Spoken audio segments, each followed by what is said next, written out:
जो भी बात हम लोग तय करते हैं, कोशिश करते हैं कि जितना हो सके अपने साथियों से बातचीत करके निर्णय लिया जाए। आप देख रहे हैं कि जनसुराज के जहां हम लोग यहाँ रहते हैं, इसको आप घर कह लीजिए, कार्यालय कह लीजिए, इसका दरवाजा एक दिन भी बंद नहीं हुआ है। बाकी नेताओं ने, पार्टियों ने अपना दरवाजा बंद कर रखा है। उनको डर होता है कि टिकट बांटेंगे तो लोग हंगामा करेगा। हम लोग के यहाँ हंगामा कोई नहीं है, कोई डर नहीं है, कोई पुलिस नहीं, कोई सुरक्षा नहीं, क्योंकि जनसुराज में पैसा लेके टिकट नहीं बटता है। आज राघोपुर पर निर्णय लेना है, राघोपुर जा रहे हैं। वहां पर जितने साथियों ने, जितने कार्यकर्ताओं ने, जनसुराज के परिवार के सदस्यों ने राजद के वहां पर जो उनका आधिपत्य है उसके खिलाफ जनसुराज की बात को घर घर पहुंचाया है। उनके साथ जाकर बैठेंगे, कुछ लोगों से मुलाकात करेंगे, उनके साथ बैठकर उनकी जो भावना है उसको समझने का प्रयास करेंगे, ताकि कल जब केंद्रीय कमेटी की बैठक हो तो उसमें उनकी बात को शामिल किया जाए। और कल उस पर जैसे बाकी सीट पर निर्णय होगा वैसे राघोपुर पर भी होगा। इसलिए आज मैं खुद से जा रहा हूँ राघोपुर, दिन भर रहूंगा और ये समझने का प्रयास करूंगा कि वहां पर क्या कुछ करना चाहिए, कौन सबसे बेहतर व्यक्ति है जो चुनाव लड़ने के लिए माकूल पार्टी जिसको समझती है उसका नाम कल के लिए रिकमेंड किया जाएगा। ऐलान तो भैया पार्टी करती है, पार्टी टिकट का ऐलान तो मैं नहीं करता हूँ। पार्टी सही रहा तो क्या आप चुनाव लड़ेंगे वहाँ से? वहाँ के लोग जो तय करेंगे वो किया जाएगा। यादव 2 जगह चुनाव लड़ने की बात कर रहे हैं। मेरे भाई, अगर हमारे लड़ने की बात सुन के तेजस्वी यादव को राघोपुर छोड़ के भाग जाना है। मेरी आईडी में कुछ 2 जगह से तो उनको लड़ना ही पड़ेगा।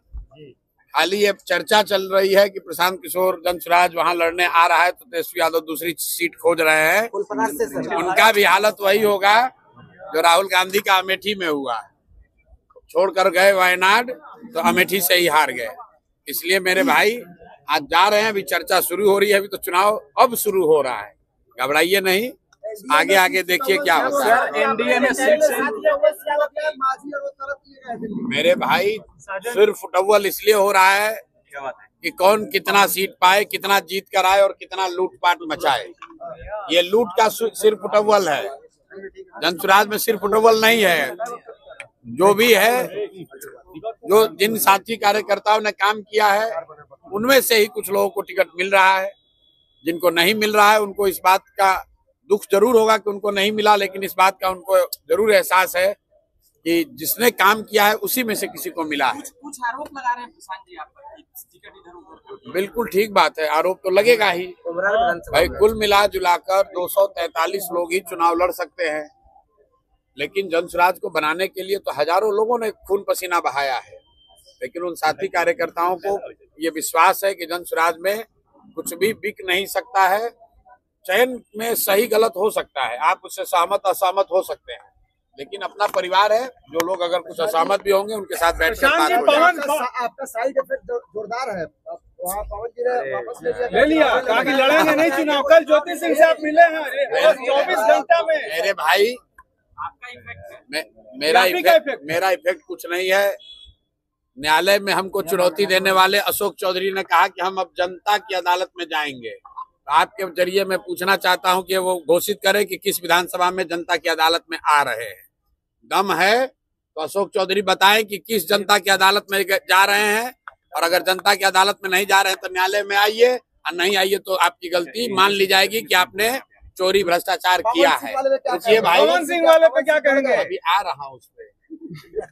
पहले से 4 जो मूर्छित है उसका तो बता दे। जो 4 लोगों ने कहा कि जनता तय करेगी, तो जनता तो सरकार बनाएगी, तुम 4 भ्रष्ट लोगों को जवाब देना है। तो दिलीप जायसवाल, सम्राट चौधरी, मंगल पांडे और अशोक चौधरी को अनाउंस करना चाहिए कि किस जनता की अदालत में जाएंगे, कौन सा विधानसभा से चुनाव लड़ेंगे, ताकि जनसुराज का कोई ना कोई सिपाही इन भ्रष्टाचारियों पर से इनसे पूरा हिसाब किया जा सके। पवन सिंह से हमारा कोई झगड़ा नहीं है। मैंने कल भी कहा था, पवन सिंह जी हमारे मित्र हैं, और भाजपा में है कहाँ है उससे मतलब नहीं है, हमारे मित्र हैं। उनकी पत्नी कल आई थी, जैसा कि आपके सामने आई, प्रेस के सामने मैंने जो कहा, उनका जो व्यक्तिगत मामला है उससे हमारा जनसुराज का कोई लेना देना नहीं है, और राजनीतिक तौर पर उनकी पत्नी ने मेरे से कोई बातचीत की नहीं है। जैसा आप बता रहे हैं, पवन सिंह जी ने कहा है कि वो चुनाव नहीं लड़ेंगे, तो ये उनका और भाजपा का मामला है, उस पर हम लोग को कुछ नहीं करना। डर आपका है, डर आपका है, डर आपका है। अब भाई ये डर है कि क्या है, ये तो जाके आप उनसे पूछिए, अशोक चौधरी से पूछिए कि ये डर है कि प्रशांत किशोर का डर है कि तुम्हारे अपने किए गए भ्रष्टाचार का डर है। डर आदमी को अपने कर्मों का होता है। अगर आप गलत काम करेंगे तो आपको डर लगेगा। हम लोग गलत काम नहीं करते हैं, कोई डरने की बात नहीं है। पावर स्टार आपसे डर गया? हमसे क्यों डरेंगे भाई? हमारे कोई पवन सिंह से थोड़ी झगड़ा है। हमारा पवन सिंह से कोई झगड़ा नहीं, हमारे मित्र है। सुनिए पवन, हाँ बिल्कुल, तेजस्वी को इसलिए डरना चाहिए कि राघोपुर की जिस जनता ने मुख्यमंत्री बनाकर रखा है, उप मुख्यमंत्री, उनके माँ बाप को, राघोपुर की जिस जनता ने उनको उप मुख्यमंत्री बनाया, उस राघोपुर की जनता, वहाँ के बच्चे, वहाँ के परिवार, वहाँ की महिलाएं किस कष्ट में जी रही हैं, इसकी चिंता तेजस्वी ने नहीं की है, इसलिए उनको डरना चाहिए।